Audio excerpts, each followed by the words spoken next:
صحيح احنا كلنا زعلانين على هزيمة الأهلي 1-0 من شباب بلوزداد، ولكن اللي يزعل أكتر إن الجون اللي جه فيك في آخر الدقايق هو نسخة طبق الأصل بأخطائه من الهدف الأول اللي جه فيك في القاهرة.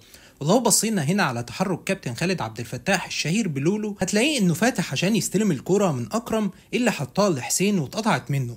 بص هنا بقى بعد ما اتقطعت منه ايه اللي حصل؟ هتلاقي سلبية شديدة جدا من خالد عبد الفتاح في الضغط وبطء رهيب في الارتداد، ادى لان اهم لاعب عندهم وهو مزيان يروح ويزق الكرة ويسبق اكرم توفيق ويعمل عرضية يحطها محيوس في الجون عشان الشناوي يصد الكرة لجوه. يبقى بالترتيب كده خطأ من خالد عبد الفتاح ودفاع الاهلي والشناوي.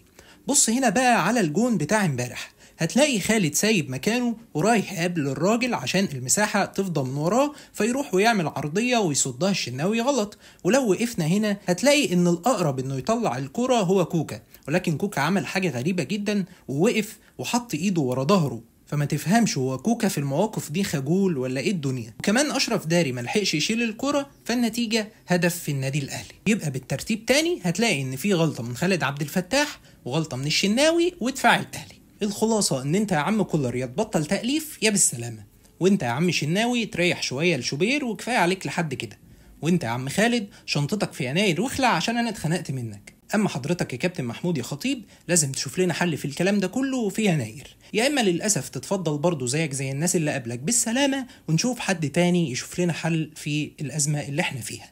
توفيق للنادي الاهلي في اللي جاي. سلام.